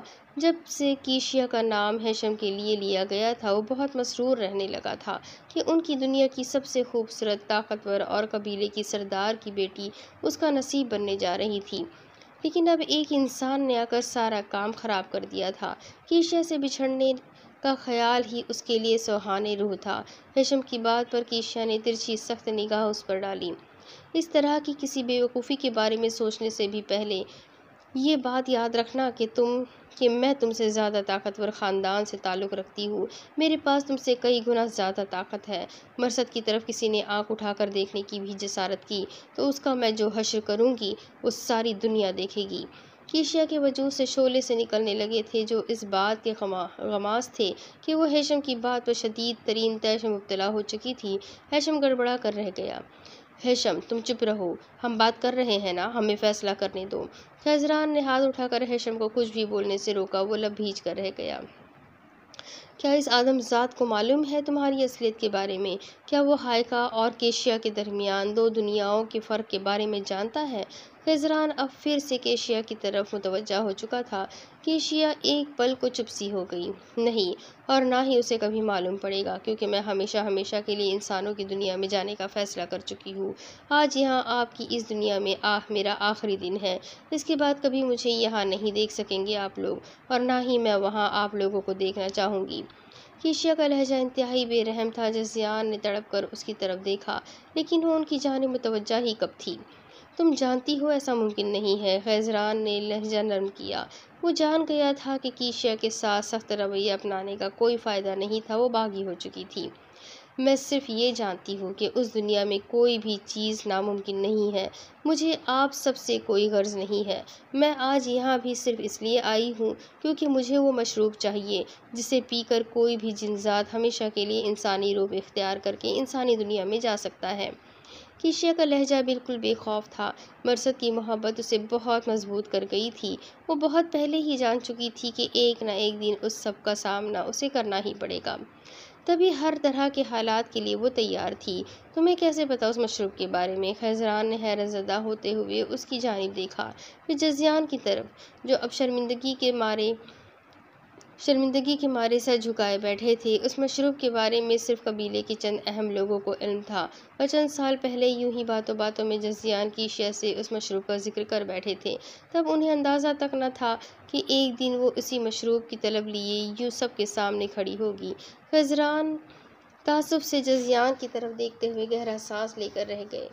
جزیان قبیلے کے سابقہ سردار رہ چکے تھے اور اپنی دانش مندی کے باعث وہ سب کو بے حد عزیز بھی تھے۔ اب اس غلطی کی بنا پر انہیں سزا سنانے کی ہمت بھی نہ تھی۔ خیزران میں چند پل کسی سوچ میں ڈوبے رہنے کے بعد خیزران نے سر اٹھایا۔ کیشیا، تم اس مشروب کے بارے میں جانتی ہو تو یہ بھی جانتی ہوگی کہ اس مشروب کو پینے کے بعد اور انسانوں کی دنیا میں جانے کے بعد تم اپنی تمام تر طاقتوں اور قوتوں سے محروم ہو جاؤ گی۔ خیزران کے لہجے سے محسوس ہو رہا تھا وہ جیسے کوئی حتمی فیصلہ کر چکے ہو۔ مجھے ضرورت بھی نہیں ہے ایسی طاقتوں اور قوتوں کی جو میرے اور مرصد کے درمیان جدائی کا سبب بنے۔ کیشیا کا جواب بھی توقع کے عین مطابق تھا۔ کیا تم جانتی ہو یہ انسان کس قدر ظالم، ہوس پرست، مادیت پرست اور بے رحم ہوتے ہیں؟ اپنے سگے خونی رشتوں کا قتل کرنے سے بھی نہیں چوکتے۔ تمہیں ان کی دنیا میں ایسا کیا نظر آ رہا ہے جو تم ہر چیز چھوڑنے پر راضی ہو؟ خیزران نے ایک آخری کوشش کرنی چاہی۔ میرے لیے بس اتنا کافی ہے کہ اس دنیا میں مرصد رہتا ہے، باقی ساری چیزیں جو آپ نے گنوائی وہ بھی ہوں گی اس دنیا میں، لیکن میرا اس دنیا سے کوئی لینا دینا نہیں ہے۔ میرا تعلق صرف مرصد سے ہے، اور وہ ان سب آلائشوں سے پاک ہے۔ اس کا ظاہر اور باطن بالکل کھرا ہے۔ وہ عزت دینا بھی جانتا ہے اور عزت کروانا بھی۔ مرصد کا ذکر کرتے ہی کیشیا کے لہجے میں احترام کی جھلک دکھائی دینے لگی تھی، جس نے ہیشم کے دل میں موجود آگ کے الاؤ کو مزید بڑھا دیا تھا۔ انسانوں کی دنیا میں رہتے رہتے تم خود بھی ان کی طرح خود غرض ہو چکی ہو، تبھی تمہیں اپنے قبیلے کے لوگوں کی، اپنے منگیتر کی، اپنے والدین، حتیٰ کہ اپنے سے جڑے کسی بھی رشتے کی کوئی پرواہ نہیں رہی۔ خیر، ہم تمہاری خواہش پوری کیے دیتے ہیں اور دعا گو ہیں کہ جیسی توقع تم نے انسانوں سے لگا رکھی ہے وہ تمہاری توقع پر پورے اترے۔ ہم یہاں یہ سوچ کر آئے تھے کہ اگر تم نے بغاوت نہ چھوڑی تو تمہیں کڑی سے کڑی سزا دی جائے گی، لیکن اب یہ سوچتے ہیں کہ تمہارے لیے اس سے بڑی سزا کیا ہوگی کہ تم انسانوں کی دنیا میں لاوارثوں کی طرح رہو گی۔ آج کے بعد تمہارا ہم سے، ہمارے قبیلے کے کسی فرد سے اور تمہارے والدین سے کسی قسم کا کوئی تعلق نہیں رہے گا۔ تم جیو یا مرو، تمہاری خبر گیری کرنے کوئی نہیں آئے گا، یہی ہمارا اٹل فیصلہ ہے۔ خیزران کا لہجہ سرد تھا۔ جزیان کی آنکھوں میں نمی چھلکی۔ ہامون، مشروب لے کر آؤ۔ خضران نے اپنے ایک جنزات کو حکم دیا۔ وہ سر ہلاتا ہوا ایک جانب بڑھ گیا۔ تم جس روپ میں اور جس عمر کی لڑکی کی شکل میں انسانی دنیا میں جاتی رہی ہو، یہ مشروب پینے کے بعد ہمیشہ کے لیے وہی روپ اختیار کر جاؤ گی۔ اب تم انسانوں کی طرح جیو گی اور انسانوں کی طرح ہی مرو گی۔ تمہاری عمر بھی اتنی ہی ہوگی جتنی کسی عام انسان کی ہوتی ہے۔ یہ مشروب تم پی تو رہی ہو، لیکن یہ یاد رکھنا کہ اسے پینے کے بعد تمہاری اس دنیا میں واپسی ناممکن ہو جائے گی، اور مجھے امید ہے کہ ایک نہ ایک دن تمہیں احساس ضرور ہوگا کہ تم نے خسارے کا سودا کیا ہے۔ خضران کے لہجے میں تنبیہ تھی۔ مرثد کو پانے کے لیے مجھے ہر خسارہ قبول ہے۔ کیشیا کے چہرے پر پہلی بار مسکراہٹ نے جھلک دکھائی۔ مرثد کا عشق اس کے سر چڑھ کر بول رہا تھا۔ ہامون ایک چھوٹی سی کانچ کی بوتل لیے وہاں آ چکا تھا۔ وہ بوتل اب خضران کے ہاتھ میں تھی۔ خضران نے بوتل کی طرف دیکھتے ہوئے ایک پل کو آنکھیں میچی۔ ذلت کا احساس جاگا تھا کہ وہ اپنے قبیلے کے ایک جنزادی کو اپنی دنیا میں روک نہیں سکے تھے۔ اگلے ہی پل آنکھیں کھول کر خضران نے مشروب کی بوتل دوبارہ ہامون کو تھمائی۔ ہامون اب بوتل لیے کیشیا کی جانب بڑھ رہا تھا۔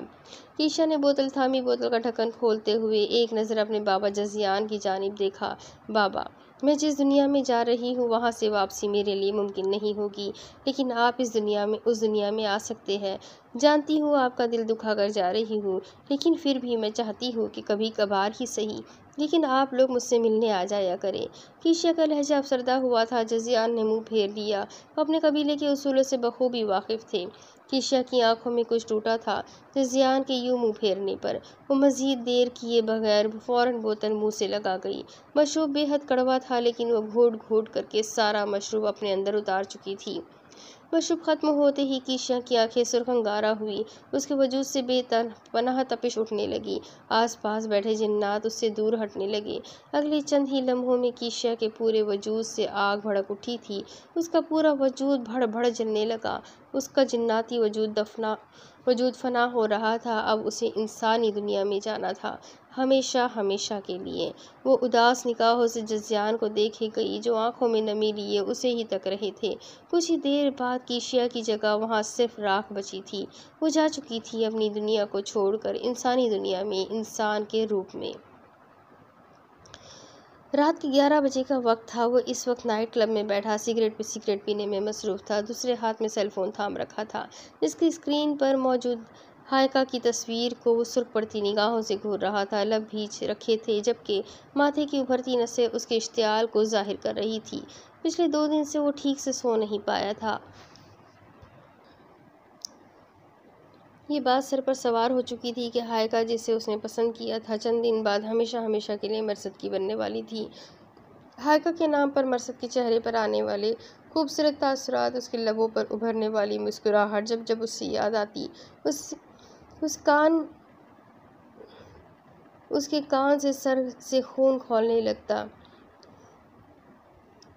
غصہ تھا کہ ٹھنڈا ہونے کا نام ہی نہیں لے رہا تھا۔ حسد کی اس آگ میں جلتے کلستے وہ خود پر نیند کو بھی حرام کر چکا تھا۔ کیا حال ہے بڈی؟ 3 افراد کلب میں داخل ہوئے تھے اور متلاشی نگاہوں سے ادھر ادھر دیکھتے اسے ڈھونڈ کر اس کی جانب چلے آئے۔ عمیر نے فوراً اپنے چہرے کے تاثرات بدلے، پھر اٹھ کر ان تینوں سے گلے ملا۔ اب وہ بھی نشستیں سنبھال چکے تھے۔ کہو، کیسے یاد کیا آج ہمیں؟ پھر سے کسی دوشیزہ کی ضرورت آن پڑی ہے کیا؟ ان تینوں میں سے ایک شخص گھٹیا انداز میں کہتا ہوا آگ دبا کر بولا، لیکن اس کی بات پر عمیر کے چہرے پر ہلکی سی مسکراہٹ تک نہیں جھلکی تھی۔ شوبز انڈسٹری میں آنے کے بعد عمیر میں بھی دوسرے اداکاروں کی طرح برائیوں نے اپنی جگہ بنا لی تھی۔ ان میں سے ہی ایک بری عادت شراب و شباب کی لت تھی، اور جب عمیر کو اپنا وقت رنگین کرنے کے لیے شباب کی ضرورت پڑتی، یہ تینوں اس کی غرض کو پورا کرنے میں مدد کرتے۔ ان تینوں کا کام ہی یہی تھا، انتہائی رازداری سے مطلوبہ بندے تک لڑکی پہنچانا، جو ان کی راتیں رنگین کر سکے۔ ہاں، ضرورت تو ہے، لیکن اس بار پروگرام تھوڑا سا مختلف ہے۔ پہلے تم لوگ میری ضرورت پوری کرتے تھے، مجھے لڑکی فراہم کرتے تھے۔ اس بار یہ کام میں کروں گا۔ لڑکی پر میری بہت عرصے سے نگاہ ہے، بس اس کی اکڑ توڑنی ہے۔ خوبصورت بہت ہے اور ہے بھی انچھوئی۔ مجھے میری ضرورت پوری کر لینے کے بعد تم لوگ جیسے چاہو اس کے حسن کی بہتی گنگا میں ہاتھ دھونا۔ اپنا حصہ وصول کر لینا، لیکن یہ کام انتہائی رازداری سے ہوگا، عمیر نے دھیمی آواز میں کہتے موبائل اسکرین آن کر کے ہائیکا کی تصویر ان سب کو دکھائی۔ تصویر دیکھتے ہی ان کی آنکھیں پھٹنے لگیں، منہ سے رال ٹپکنے لگی۔ باس، ایسی قیامت لڑکی دکھاؤ گے تو انکار کس کافر کو ہوگا؟ ان تینوں میں سے ایک آنکھوں میں ہوس لیا ہائیکا کی تصویر دیکھتے ہوئے گویا ہوا۔ عمیر کی آنکھوں میں چمک ابھری۔ بس تو پھر ٹھیک ہے، ہم 9 جنوری کو اس لڑکی کو قابو کریں گے۔ کیسے کرنا ہے وہ سب میں سوچ چکا ہوں، بس تم لوگ۔ عمیر اب چہرے پر شاطرانہ مسکراہٹ سجائے اپنی پلاننگ سے ان سب کو آگاہ کر رہا تھا۔ کچھ ہی دیر بعد وہ سب بھی خباثت چہروں پر سجائے مسکرا رہے تھے۔ آنکھوں میں آنے والے وقت کا عکس لہرا رہا تھا۔ اس محجوبین کے ساتھ وقت گزارنے کا خیال ہی ان سب کے دلوں کو گدگدا رہا تھا۔ انتظار تھا تو صرف 9 جنوری کا۔ تم نے مرثد سے اظہار محبت سننے کے لیے مجھے چارے کے طور پر استعمال کیا تھا نا ہائیکا؟ اب دیکھنا یہ چارہ کیسے سانپ کی طرح تمہیں ڈستا ہے۔ تم میری نہیں ہو سکتی تو کیا ہوا، تمہیں کسی اور کی بھی ہونے نہیں دوں گا میں۔ مرثد ضیا، بہت غرور آ گیا ہے نا تم میں؟ تمہارا سارا غرور پاش پاش کر دوں گا۔ ہائیکا سے تو ہاتھ دھونے ہی ہے تمہیں، ساتھ ہی اپنی ساری زندگی جیل کی سلاخوں کے پیچھے گزارنے کو بھی تیار ہو جاؤ۔ عمیر قہر بن کر ٹوٹے گا تم پر، اور تم سب کی زندگیوں کو تباہ و برباد کر کے رکھ دے گا۔ کلب سے نکلتے وقت عمیر تصور میں ہائیکا اور مرثد سے مخاطب تھا۔ چہرے پر سر تاثرات سجے تھے جبکہ آنکھیں بے رحم تھیں۔ عصر کے بعد کا وقت تھا جب مین گیٹ کی بیل سنائی دی تھی۔ اسد صاحب نے دروازہ کھولا تو سامنے حامد علی ایک بزرگ شخصیت کے ساتھ کھڑے تھے۔ چونکہ حامد علی پہلے سے اپنے آنے کی اطلاع کر چکے تھے، اس لیے اسد صاحب ان کی آمد کے مقصد کے بارے میں جانتے تھے۔ اسد، یہ رحمانی صاحب ہے، وہی عامل جن کا میں نے ذکر کیا تھا تم سے، اور رحمانی صاحب یہ اسد ہے، ان کی صاحبزادی کے ساتھ ہی وہ سب مسائل چل رہے ہیں جو میں نے آپ سے ڈسکس کیے تھے۔ حامد علی نے دونوں کا تعارف کروایا۔ آئیے، اندر آئیے پلیز۔ اسد صاحب نے احترام سے راستہ چھوڑتے ہوئے انہیں اندر آنے کی دعوت دی تھی۔ وہ تینوں اندر کی جانب بڑھ گئے۔ اسد صاحب نے سارا بیگم کو ریفریشمنٹ بنانے کا کہا اور ان دونوں کے قریب آ بیٹھے۔ رحمانی صاحب بغور گھر کا جائزہ لے رہے تھے۔ بچے سے ملاقات ہو سکتی ہے؟ کچھ لمحوں کے توقف کے بعد رحمانی صاحب نے اسد صاحب کو مخاطب کیا۔ اسد صاحب سر ہلاتے ہوئے ایک جانب چل دیے۔ زینی، باہر کچھ مہمان آئے ہیں، اپنی اماں کے ساتھ ریفریشمنٹ کا سامان لے کر آؤ۔ اسد صاحب براہ راست اس سے یہ نہیں کہہ رہے تھے کہ رحمانی صاحب کس سلسلے میں آئے ہیں، تبھی بہانے سے اسے باہر بلایا۔ کچھ ہی دیر بعد زینی کمرے سے نکلتی مشترکہ سلام کرتی کچن کی جانب بڑھ گئی۔ سارا بیگم نے شربت کے گلاسوں کی ٹرے زینی کو تھمائی اور خود باقی چیزیں اٹھائے لاؤنج میں چلی آئی۔ زینی نے باری باری سب کو شربت کے گلاس پیش کیے۔ اپنے قریب جھکتے ہوئے رحمانی صاحب نے بغور اس کے چہرے کا ملاحظہ کیا۔ بظاہر زینی کے چہرے کے تاثرات، اس کی حرکات نارمل تھی، لیکن اس کی باڈی لینگویج سے رحمانی صاحب کو کچھ عجیب سا احساس ہوا۔ وہ پل میں زینی کے وجود میں کسی اور وجود کی موجودگی محسوس کر چکے تھے، لیکن انہوں نے اپنے چہرے سے کسی قسم کے جذبات کا اظہار نہ ہونے دیا۔ پرسکون انداز میں انہوں نے شربت ختم کیا، سرسری سے لہجے میں ادھر ادھر کی باتیں بھی کرتے رہے۔ پھر زینی کے اپنے کمرے میں چلے جانے کے بعد اسد صاحب کی طرف متوجہ ہوئے۔ اگر آپ کو زحمت نہ ہو تو آپ کچھ دیر کے لیے باہر آ سکتے ہیں، چند ضروری باتیں کرنی ہیں جو میرے خیال سے گھر سے باہر ہی کر لی جائے تو بہتر ہے۔ رحمانی صاحب نے حلاوت بھرے لہجے میں کہتے ہوئے اسد صاحب کو مخاطب کیا۔ اسد صاحب قدرے حیران ہوئے، پھر گھر سے باہر بلائے جانے پر ناسمجھی کے عالم میں اٹھے۔ سارا بیگم کو اپنے باہر جانے کی اطلاع دی اور رحمانی صاحب اور حامد علی کے ہمراہ باہر چلے آئے۔ گھر سے باہر آپ کو اس لیے بلایا کہ وہ گھر آسیب زدہ ہے، وہاں ہمارا یہ سب باتیں کرنا مناسب نہیں تھا۔ رحمانی صاحب نے مین روڈ پر یوں ہی چہل قدمی کے سے انداز میں ٹہلتے ہوئے باہر بلانے کی وجہ بیان کی۔ اسد صاحب سر ہلا کر رہ گئے۔ حامد صاحب مجھے سب کچھ بتا چکے ہیں، لیکن پھر بھی میں آپ کے منہ سے سننا چاہتا ہوں، کیا آپ مجھے ان سب حالات سے آگاہ کریں گے جن کا سامنا آپ نے اب تک کیا؟ رحمانی صاحب اب ایک درخت کی چھاؤں تلے رک چکے تھے۔ ان کے کہنے پر اسد صاحب دھیرے دھیرے اپنے ساتھ ہونے والے تمام تر واقعات گوش گزار کرتے چلے گئے۔ ان کی بات مکمل ہونے پر رحمانی صاحب کافی دیر سوچ میں ڈوبے رہے۔ دیکھیے اسد صاحب، آپ نے کہا کہ ان سب خوفناک واقعات کا سلسلہ تب سے شروع ہوا جب سے آپ لوگ اس گھر میں آئے۔ اس سے ہم یہ اندازہ لگا سکتے تھے کہ یہ گھر آسیب زدہ ہے۔ کئی سال گھر خالی رکھنے پر ایسی مافوق الفطرت چیزیں بسیرا کر لیتی ہیں ایسی جگہوں پر، اور شاید اسے آپ کا اپنے گھر آنا پسند نہیں آیا۔ لیکن پھر جب آپ سب نے جاننے کی کوشش کی تو وہ آپ کو جانے کیوں نہیں دے رہا؟ اگر اس کا مقصد آپ سب کو گھر سے نکالنا ہی تھا تو اسے آپ سب کو جانے کی اجازت دے دینی چاہیے تھی، لیکن ایسا نہیں ہوا۔ وہ زور زبردستی سے آپ سب کو یہیں اس گھر میں قید کیے ہوئے ہے۔ رحمانی صاحب سانس لینے کو رکے۔ حامد علی اور اسد صاحب بغور ان کی باتیں سن رہے تھے۔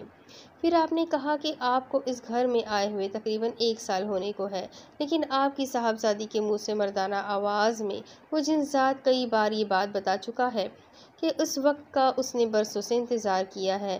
اس کا ایک ہی مطلب نکلتا ہے کہ وہ جنزاد اس گھر سے آپ کے پیچھے نہیں پڑا، بلکہ وہ بہت پہلے سے آپ کے گھر آنے کے تعاقب میں ہی تھا، بس اپنا آپ ظاہر یہاں اس گھر میں کیا۔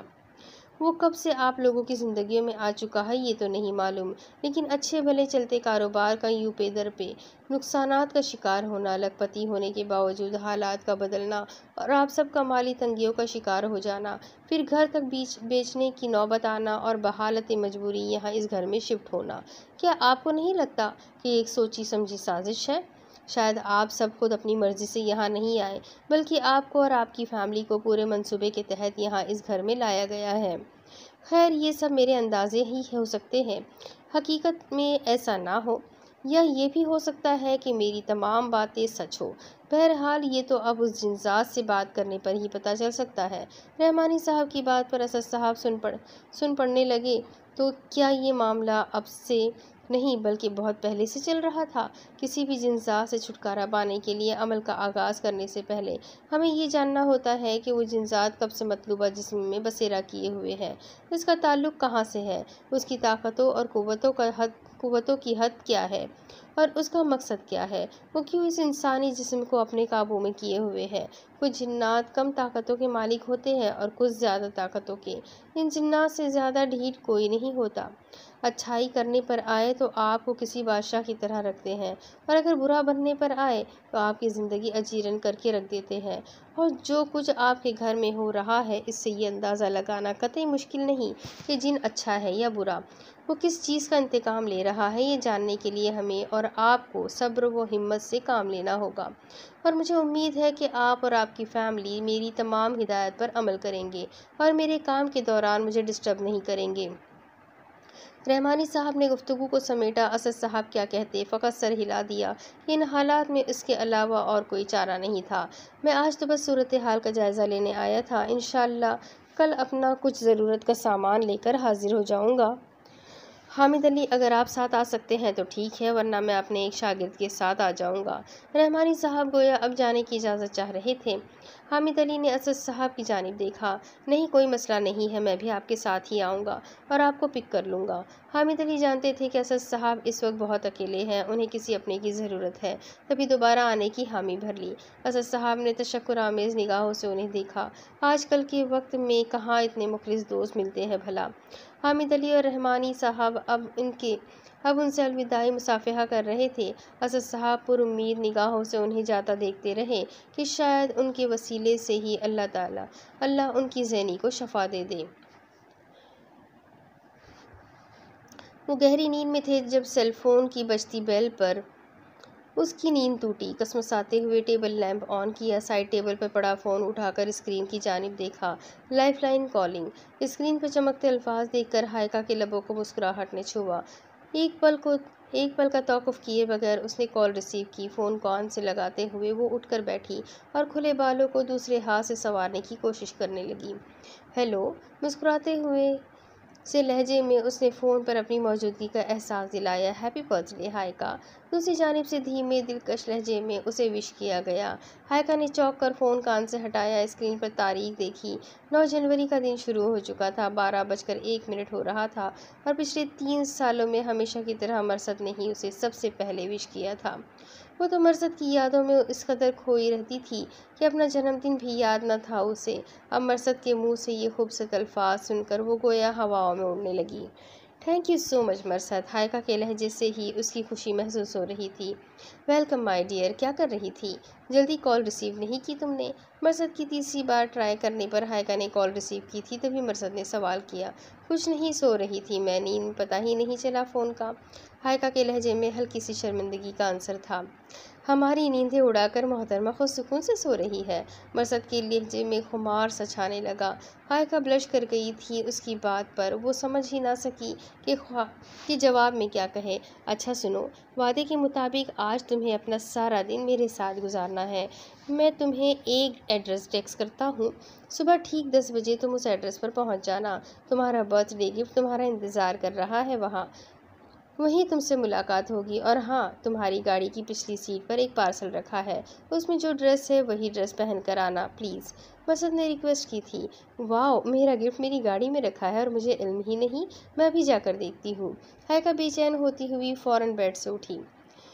نہیں، وہ گفٹ نہیں ہے، گفٹ کل ملے گا تمہیں، وہ ڈریس اسپیشل تمہارے لیے خریدا ہے میں نے، کل کے لیے۔ مجھے امید ہے تم وہی ڈریس پہن کر آؤ گی۔ مرسد کی بات پر وہ تھمی۔ اوکے، ویسے کیا گفٹ ہے؟ ہائیکا متجسس ہوئی۔ سرپرائز ہے، اگر بتا دیا تو سرپرائز تو ہرگز نہیں رہے گا۔ مرسد کا لہجہ مسکراتا ہوا سا تھا۔ ہائیکا منہ بسور کر رہ گئی۔ کوئی ہنٹ ہی دے دے، میں گیس کر لیتی ہوں۔ آپ جانتے ہیں آپ کی طرف سے گفٹس کے لیے کتنی بے چین ہوتی ہوں میں۔ ہائیکا صبر نہیں کر پا رہی تھی۔ مرسد کی ہنسی کی آواز سنائی دی۔ صبر کا پھل میٹھا ہوتا ہے ہنی، کل ملتے ہیں نا، گفٹ تمہارا ہے تو تمہارا ہی رہے گا۔ اب مزید بحث نہیں، سو جاؤ تاکہ کل کا دن تم مجھے فریش دکھائی دو۔ مرسد نے دھوس بھرے لہجے میں حکم سنایا، پھر الوداعی کلمات کہتے ہوئے کال ڈسکنیکٹ کر دی۔ ہائیکا فون کی تاریک اسکرین کو دیکھتی آنے والے دن کے تصور میں کھوئی ہوئی تھی، یہ جانے بغیر کہ کل کا دن اس کے لیے کتنا بھیانک ثابت ہونے والا تھا۔ اگلے دن عصر سے کچھ دیر پہلے رحمانی صاحب حامد علی کے ہمراہ پھر سے ان کے گھر موجود تھے۔ جب وہ آئے اس وقت زینی اپنے کمرے میں سو رہی تھی۔ رحمانی صاحب اب بغیر کوئی آواز پیدا کیے اپنے کام میں مصروف ہو چکے تھے، جبکہ باقی سب بھی خاموشی سے ان کی تمام تر کارروائی دیکھ رہے تھے۔ حامد علی نے اسد صاحب کی کافی ہمت بندھائی تھی کہ اللہ نے چاہا تو رحمانی صاحب ضرور کوئی نہ کوئی حل نکال لیں گے ان سب مشکلات سے نکلنے کا۔ رحمانی صاحب نے لاؤنج سے انہیں تمام تر چیزیں ہٹانے کو کہا، لیکن اس طرح کی آواز کم سے کم پیدا ہو۔ زینی اس وقت سو رہی تھی اور ابھی اس کا سوتے رہنا ہی ان سب کے لیے بہتر تھا۔ لاؤنج کی چیزیں ہٹا کر ایک جانب دیوار سے لگا دی گئی۔ رحمانی صاحب نے اپنے ساتھ لائے گئے تھیلے سے سفید چونا نکالا، چند لمحے اس پر کچھ پڑھ کر پھونکتے رہے۔ آپ سب لوگ یہاں ایک دائرے کی شکل میں بیٹھ جائیں اور ایک دوسرے کے ہاتھ تھام لیں۔ جو عمل میں کرنے چاہ رہا ہوں، ہو سکتا ہے وہ جنات اس سے اشتعال میں آ جائے اور ہم سب میں سے کسی کو نقصان پہنچانے کی کوشش کرے۔ میں ایک حصار کھینچ رہا ہوں، یہ حصار اسے آپ سب تک آنے سے روکے گا۔ آپ سب تب تک محفوظ ہیں جب تک اس حصار کے اندر ہیں۔ ایک دوسرے کے ہاتھ مضبوطی سے تھام لیں تاکہ اگر کوئی خوفزدہ ہو کر بھاگنا بھی چاہے تو حصار سے نکل نہ پائے، ورنہ اس کی جان جانے کے ذمہ دار ہم نہیں ہوں گے۔ رحمانی صاحب نے ان سب کو آنے والے وقت کے لیے تیار کرنا شروع کیا۔ باقی سب تو پھر بھی خود پر قابو رکھے ہوئے تھے، لیکن احمد کم عمر تھا، تبھی خاصا ڈرا ہوا تھا۔ رحمانی صاحب کے کہنے پر حامد علی سمیت وہ سب دائرے کی شکل میں بیٹھ گئے تھے۔ حامد علی کے دونوں جانب اسد صاحب اور احمد تھے۔ احمد کے ساتھ سارا بیگم اور سارا بیگم کے ساتھ زویا تھی۔ ان سب نے مضبوطی سے ایک دوسرے کے ہاتھ تھام لیے۔ رحمانی صاحب مسلسل زیر لب کوئی ورد کرتے ہوئے اب اس سفید چونے سے ان سب کے گرد ایک بڑا سا حصار کھینچ رہے تھے۔ وہاں موجود سب افراد کے چہروں پر آنے والے وقت کے حوالے سے خوف رقم تھا، سوائے رحمانی صاحب کے۔ رحمانی صاحب اب ان سے کچھ فاصلے پر خود اندر کی جانب رہتے ہوئے ایک اور نسبتاً چھوٹا حصار کھینچ رہے تھے۔ دونوں حصار مکمل کرنے کے بعد وہ خود چھوٹے حصار میں آلتی پالتی مارتے ہوئے بیٹھ گئے۔ ان کا تھیلا بھی وہیں ان کے قریب ہی رکھا تھا۔ اپنے تھیلے میں سے 3 کانچ کی بوتلیں نکال کر انہوں نے اپنے سامنے رکھی، پھر 2 پیالے نکالے۔ ایک پیالے میں 2 بوتلوں سے سفید اور سرمئی مائع انڈیلا، پھر تیسری بوتل میں سے سیاہ رنگ کا مائع انڈیل۔ دوسرے پیالے میں انڈیلتے ہوئے تھیلے سے کوئی صفوف نکالا۔ ایک چٹکی سے پھوپ دوسرے پیالے میں ملایا تو اس کا سیاہ رنگ گہرے سرخ رنگ میں تبدیل ہو گیا، یوں جیسے گاڑھا سرخ خون ہو۔ رحمانی صاحب نے گہرا سانس بھرتے ہوئے آنکھیں بند کی، پھر زیر لب کچھ پڑھنے لگے۔ تقریباً 15 منٹ گزر گئے ہوں گے جب کھڑکی کی آواز سے وہ سب چونک اٹھے۔ نظریں گھما کر دیکھا تو دیوار کے قریب موجود ٹیبل پر رکھا گلدان خود بخود لڑکتا ہوا نیچے جا گرا۔ یہیں پر بس نہیں ہوئی تھی، لاؤنج کی بہت سی چیزیں یوں ہی اڑتی ہوئی ادھر ادھر جاتی، دیوار سے ٹکراتی ٹوٹ چکی تھی۔ رحمانی صاحب نے کچھ پڑھنا بند نہیں کیا، وہ کھلی آنکھوں سے سب ملاحظہ کر رہے تھے اور ان کے ہلتے لبوں میں تیزی آتی جا رہی تھی۔ باقی سب افراد خوفزدہ ہوتے آنکھیں میچ گئے تھے۔ پورا گھر یوں لگ رہا تھا جیسے بھونچال آ گیا ہو۔ دروازوں کے ہلنے کی آوازیں سنائی دے رہی تھی، نہ جانے آگے کیا ہونے والا تھا۔ چند لمحوں بعد ایک دھماکے کی سی آواز سنائی دی تھی، سب کو یوں لگا جیسے کانوں کے پردے تک پھٹنے والے ہوں۔ احمد آنکھیں بند کیے دبی دبی آواز میں دور رو رہا تھا، اس کی سسکیاں سنائی دے رہی تھی۔ سارا بیگم نے اس کا ہاتھ دباتے ہوئے اسے چپ ہونے کا اشارہ کیا۔ کیوں آئے ہو تم یہاں؟ بند کرو یہ سب۔ اچانک انتہائی سرد مردانہ آواز سنائی دی۔ سب نے آواز کی سمت میں دیکھا تو ان کی روح فنا ہونے لگی۔ کچھ ہی فاصلے پر زینی کھڑی تھی۔ نہیں، وہ زینی نہیں تھی، وہ وہی جن ذات تھا۔ اپنی تمام تر ہیبت ناکی کے لیے وہ رحمانی صاحب کے بلانے پر آ چکا تھا۔ زینی کے چہرے کی حالت خطرناک حد تک بگڑ چکی تھی، آنکھیں گویا لہو ٹپکا رہی تھیں، بال بری طرح سے بکھرے ہوئے تھے، جبکہ چہرے پر غیظ و غضب چھایا تھا۔ تم سے کچھ سوالوں کے جواب چاہیے، جتنی جلدی جواب دو گے اتنی جلدی تم واپس جا سکو گے۔ رحمانی صاحب کا لہجہ انتہائی پرسکون تھا۔ زینی پہلے تو طیش کے عالم میں رحمانی صاحب کو گھورتی رہی، پھر دھیرے دھیرے اس کے وجود سے اٹھتی تپش مان پڑتی گئی، اس کے چہرے سے غصے کے آثار ہٹنے لگے۔ کون ہو تم؟ نام کیا ہے تمہارا؟ رحمانی صاحب نے پہلا سوال داغا، جو اب جواب میں زینی مردانہ آواز میں کچھ گنگنانے لگی، یوں جیسے اس صورتحال سے لطف اندوز ہو رہی ہو۔ وہ کیا بول رہی تھی کچھ سمجھ میں نہیں آ رہا تھا، کوئی انجان سی زبان تھی وہ، لیکن اس کے لہجے میں مسروریت تھی۔ وہ تمسخرانہ نگاہوں سے بڑے حصار میں موجود افراد کو دیکھنے لگی، جن کے چہروں پر بے تحاشا ڈر، خوف، بے بسی اور وحشت چھائی تھی۔ یہی تو اس کا مقصد تھا۔ کچھ پوچھا ہے میں نے تم سے؟ دیکھو مجھے سختی کرنے پر مجبور مت کرو، شرافت سے بتا دو کون ہو تم اور کس مقصد کے تحت اس بچی کے جسم پر قبضہ کیے ہوئے ہو؟ جان کیوں نہیں چھوڑ دیتے تم اس بچی کی اور اس کے گھر والوں کی؟ رحمانی صاحب کے لہجے میں جلال در آیا تھا، لیکن زینی کے تاثرات میں کوئی فرق نہیں آیا۔ البتہ چہرے پر اب تمسخر بھری مسکراہٹ دکھائی دی تھی، یوں جیسے اسے رحمانی صاحب کی دھمکی پر چندہ فرق نہ پڑا ہو۔ رحمانی صاحب ایک پل کو خود بھی گڑبڑا کر رہ گئے۔ جن ذات کے چہرے پر خوف نہیں تھا، اس کا مطلب وہ ان کی توقع سے کہیں زیادہ طاقتور تھا۔ اب اس کے آگے کی کہانی میں آپ کو اگلی قسط میں سناتی ہوں کہ آگے کیا ہوگا، کیا اس جن ذات سے زینی کو وہ چھڑا پائیں گے، اب آگے کیا کریں گے یہ رحمانی صاحب۔ یہ جاننے کے لیے میرے ساتھ بنے رہیں، چینل کو سبسکرائب کر لیں، بیل آئیکن کو ضرور دبا دیں۔ اگلی قسط میں پھر ملیں گے، تب تک کے لیے اپنا خیال رکھیے گا۔ اللہ حافظ۔